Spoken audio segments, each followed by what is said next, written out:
नमस्कार, ज्ञान एक खोज चैनल में आपका स्वागत है। हम नक्षत्रों के सीरीज को आगे बढ़ाते हुए आज पुनर्वसु नक्षत्र के बारे में पढ़ेंगे।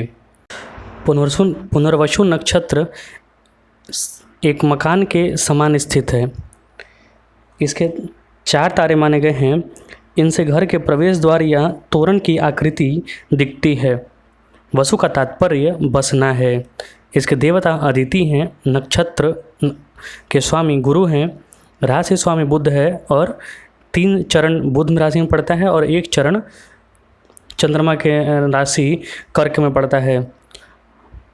इसका तात्पर्य अगर हम जानेंगे पुनर्वसु का, तो पुनः जोड़ वसु मतलब कि वापस लौटने, नवीनीकरण या फिर किसी भी चीज़ को नए ठीक ढंग से करना, जैसे देवताओं ने अग्नि प्रज्वलित की थी। ऋग्वेद में लिखा हुआ है, अग्नि सोमा पुनर्वसु अस्मे धार्यते रयिम। पुनर्वसु नक्षत्र की दर्शनीय व सुंदरता को देखकर उसका यह नाम रखा गया है। अथवा देवताओं ने एक बार अग्नि का आधान करने की इच्छा की, लेकिन वे वैसा न कर सके। तब उन्होंने जिस नक्षत्र में पुनः अग्नि प्रज्वलित की वही पुनर्वसु नक्षत्र कहलाया। यहाँ पर पुनः पुनः शब्दों का बार बार आगमन है, इसलिए इसमें धन की मतलब बहुत। यह नक्षत्र भयकारक, सात्विक और पुरुष नक्षत्र है। रमण महर्षि, भगवान राम का जन्म और बिल गेट्स का जन्म भी इसी नक्षत्र में हुआ है। आप भगवान राम के नक्षत्र को या उनके जीवन को अगर आप देखेंगे तो ये इस नक्षत्रों के अनुसार स्टार्टिंग में ये बहुत सीधे से, सरल से, बिना हड़बड़ाहट के काम करना पसंद करते हैं। लेकिन हालांकि किसी काम को करने के बाद इनका व्यवहार उस भी प्रकार हो जाता है जैसा सामने वाला व्यवहार करता है।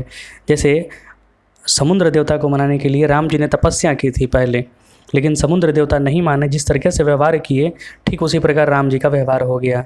इसी प्रकार हमें इस नक्षत्र के जातकों का व्यवहार समझना चाहिए। इसकी जाति वैश्य होती है, योनि मार्जार होती है। यह माना जाता है कि पुनर्वसु जातक के यहाँ पुत्र संतति ही होती है। इसके देवता अदिति हैं, नाड़ी आदि है। यह उत्तर दिशा का स्वामी है और प्रत्येक कार्य के लिए यह नक्षत्र श्रेष्ठ माना जाता है।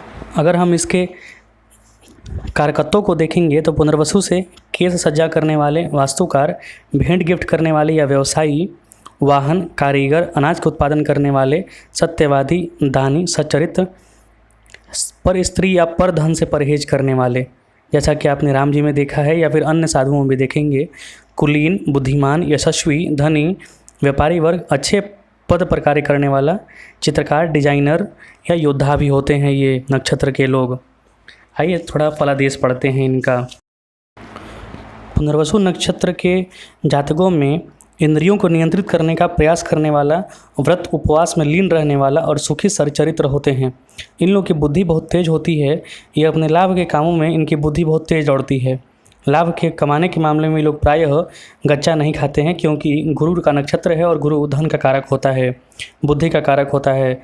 व्यापारिक मसलों में ये रेत से भी तेल निकालने की क्षमता रखते हैं।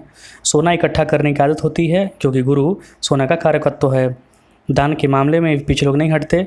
पुनः पुनर्वसु अर्थात धन इन्हें प्राप्त होता है, अतः दबंगता भी बढ़ती जाती है। जातक वर्णम लिखा है, प्रभूत मित्र कृतशास्त्र यत्न सदरत्न चामी कर भूषणाढ़ दान प्रतापी वसुधाश्चैव पुनर्वस्य भवेत प्रसूतो। अचल संपत्ति के सुख अच्छा होता है। यह रोग पीड़ित हो तो विशेष कष्ट होता है। इन्हें पेय पदार्थ, दूध, शरबत आदि पीने का शौक होता है। दानतः सुखी सुशीलो दुर्मेधा रोग भाग पीपाश्च वाराह के अनुसार। ये लोग तेज चाल से चलते हैं, दूसरे के काम आने का प्रयत्न भी करते हैं। नारद जी के मत के अनुसार और पाराशर जी के मत के अनुसार क्षय वृद्धि भावनायम यशांशि विदिशो भवन्ति गृच्छाणि व्याधि बहुलो बहुसुतः पुनर्वसु जायते मनुजः। पाराशर जी ने कहा है, इन लोगों की कई संतानें होती हैं। इनकी प्रतिष्ठा और यश घटती बढ़ती रहती है, क्योंकि ये चंद्रमा के नक्षत्र के आसपास होते हैं। जिस प्रकार चंद्रमा घटती बढ़ती रहती है, इसी प्रकार इनमें क्रोध या फिर नियंत्रण करने की क्षमता या इनका नाम घटते बढ़ते रहता है।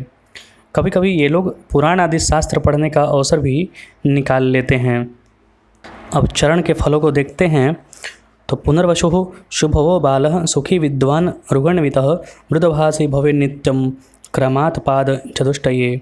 पुनर्वसु प्रथम चरण में सुखी, दूसरे में विद्वान, तीसरे में रोगी और चौथे में मृदुभाषी होता है, क्योंकि चौथा चरण जो है वो चंद्रमा के नक्षत्र में पड़ता है।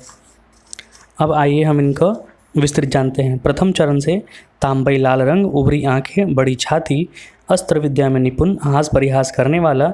द्वितीय चरण में सांवला, भारी, खुरदरा, सुंदर व श्रृंगारिक रुचि वाला, मधुरभाषी, लटकता मांसल शरीर, नजरों में सफ़ेद भेदी, कलावेता। तृतीय चरण में गोल व सफ़ेद युक्ति, आँखें, सुंदर, शरीर सुंदर होता है, सफल होते हैं, बुद्धि बली होते हैं, रतिवेता, विज्ञान व साहित्यों में समान रुचि वाला होता है। चौथा चरण जो भगवान राम का था, क्योंकि भगवान राम की राशि कर्क है, उसमें साफ स्वच्छ गोरा शरीर, सुंदर बाल, बड़ा पेट, प्रसन्न मुख, उभरी आँखें, पतला शरीर व पतली भुजाएं होती हैं और ये योद्धा होते हैं। हम आगे भगवान राम की कुंडली का विश्लेषण करेंगे और नक्षत्रों के बारे में पढ़ेंगे। आप हमसे जुड़ें, इसके लिए धन्यवाद।